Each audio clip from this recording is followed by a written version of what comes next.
li ñu jàpp moom moo di que juge bi la ndaw si waxoon ci bërëb ba kawe ba cour suprême Mariam Diop Gueye dëgg ba mu fa waxoon ne jaay doole la ñu bëgg a teg Ousmane et que li ñuy def yëpp teguñu ko ci yoon que yëfu wayu yi ñuy def dañ koo war a arrêté et que ñu bàyyi Ousmane comme tous les citoyens mu retirer fiche am day nga mun a participer ci parrainage yi loolu la kii firndeel tey mais kii dafa gën a sori dafa nekk lii état bi def wéeru ko fenn tegu ko ci xam-xam tegu ko ci dëgg kon boog nañu dindaat Ousmane niñ ko dindee faase ko nañ ko ci delloowaat ci ni mu gën a gaawee te bu ñu jëlee ci du ñu jël benn mesure boo xam ne mun na tere Ousmane nekk ci liste yi te Ousmane bu nekkee ci liste yi day wane que ne Ousmane day nga candidat la à la candidature. maître agent judiciaire l'État nee na Sonko dafa jege mbokku kenn ci juge bi moo tax mu recusé ko. tontu naa la nee naa la ko yoon jege mooy lan waxul ne que Ousmane xam na juge bi waxul ne que Ousmane lekk naag juge bi waxul ne que aussi nan la tuddati Ousmane Sonko ak juge bi am na firnde ne que nan la tuddati jokkoo nañu comme yooru ko fenn dañoo jafur nguur goo xam ne dafa nekk ci jeexantalam tey jii jafur nañu xamatuñu fu ñu jëm wóolootuñu kenn képp koo xam ne que xam nañ ne que kii bu ñu xëy na bu ñu jéemee gar doxul ñu xoqatal doxul bu boobaa duñ la wóolu ñàkk loolu moo tax fi mu ne xamatuñu ñoom fu ñuy jublu wante na ñu xam ne que junni magistrat ngi ci dëkk bi ñoo xam ne am nañu fit bi am nañu sañ-sañ bi am nañu xam-xam bi te bu yàlla dogalee mu dox seen loxo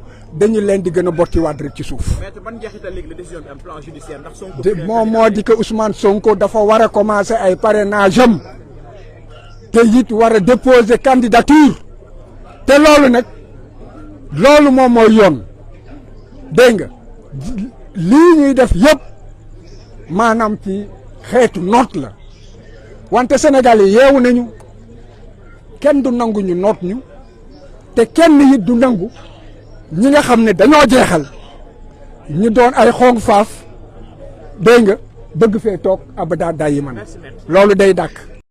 waaye ndam bu njëkk la li ci des am na leneen lu des te dañ continuer liggéey bi. C'est une victoire, il faut la savourer.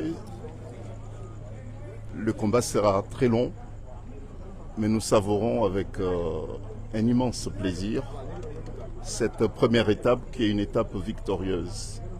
Dans une démocratie, il faut les institutions, mais il faut aussi des hommes courageux, solides. Et nous pouvons dire que nous avons été très très bien servis. Personnellement, j'ai une immense satisfaction d'avoir, avec mes éminents confrères, contribué à la consolidation des valeurs et puis de l'héritage démocratique de ce grand pays qui est le Sénégal. La décision d'aujourd'hui va inspirer d'autres juridictions de d'autres pays également. C'était une contribution mais très précieuse que le Sénégal, une nouvelle fois, donne à l'Afrique et puis au monde entier.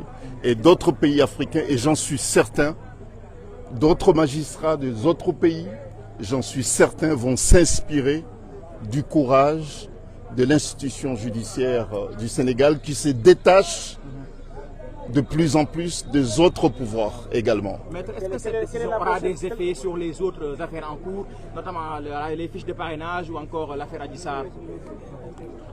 Bon, sur l'affaire du parrainage, sans doute, puisque M. Sonko est rétabli dans ses droits en tant que citoyen sénégalais.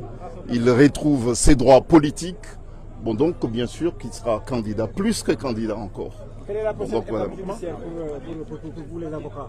Bah, écoutez, la prochaine étape, elle est politique. Pour nous, il n'y a pas d'étape judiciaire encore. Saïd Avocat Ousmane Sonko, maître, vous êtes satisfait aujourd'hui? Je suis, il est vrai, satisfait, mais très fier du juge qui a rendu la décision. il a fait montre d'un courage énorme. Et tout le monde a été surpris et déçu par l'attitude de l'État du Sénégal, qui, après avoir nommé un juge, propose sa récusation en pleine audience. Comment est-ce que cela a pu se faire? Est-ce que le juge a refusé de céder aux tentations? Est-ce que c'est parce que le juge n'a pas eu à donner des signes qu'il aurait peur de menaces? En tout état de cause, il y a une raison. Parce que personne ne s'y attendait, d'autant que le juge était en train de mener une audience où il était à équidistance. Il y a donc quelque chose qui s'est passé au sommet de l'État. Donc c'est une fierté. Mais ce qu'il faut surtout retenir, c'est que c'est un vent de liberté et d'indépendance qui souffle dans les rangs des magistrats.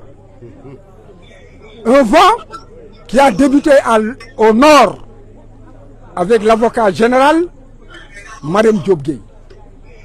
Tout le monde a pu apprécier son courage de dire que l'État avait tort et que l'État était dans la voie de fait et que l'État était dans l'arbitraire, qu'il ne pouvait pas priver Ousmane Sonko de ses droits et que le ministère de l'Intérieur n'était pas dans le droit, qu'il était dans l'illégalité.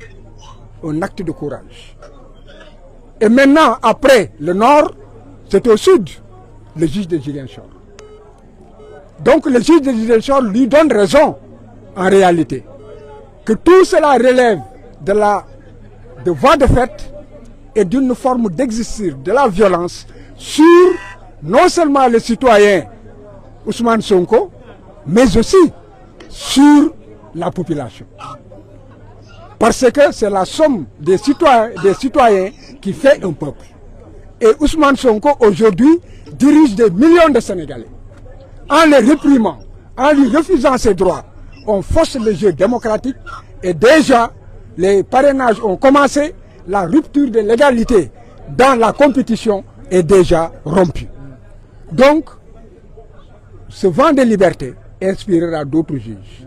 Parce que j'ai dit qu'il existe dans ce pays des juges fiers, des juges honnêtes, des juges indépendants, des juges courageux. Il n'y a jamais 203. Attendons de voir le troisième. Maître l'agent judiciaire de l'État a, semble-t-il, évoqué des proximités entre le juge et un proche d'Ousmane Sonko. Que répondez-vous à cela? Si la proximité seulement devait jouer, d'abord c'est faux. Parce que Ousmane Sonko ne connaît pas le juge ne le connaît pas. C'est une vérité. Mais l'État dit que le juge aurait un frère qui serait un collègue de Ousmane Sonko. On n'a jamais parlé, il n'y a pas de lien de subordination. Il n'existe il n'y a pas de lien de parenté. Il n'y a pas de lien d'amitié. Et il n'est pas dit que le juge connaît Ousmane Sonko. Alors, mais c'est quoi la conséquence maintenant? Est-ce que cela veut dire qu'Ousmane Sonko va être candidat? Est-ce qu'il y aura une incidence sur les autres affaires judiciaires? La candidature d'Ousmane Sonko est une exigence sociale, c'est une exigence du peuple sénégalais. Est-ce que juridiquement c'est possible maintenant? Juridiquement, Ousmane Sonko doit être candidat. Nous nous battrons et le dernier mot appartient au peuple sénégalais. On peut dire que c'est acté. À partir de la décision de Ziguinchor, dès demain, il devrait pouvoir commencer les parrainages.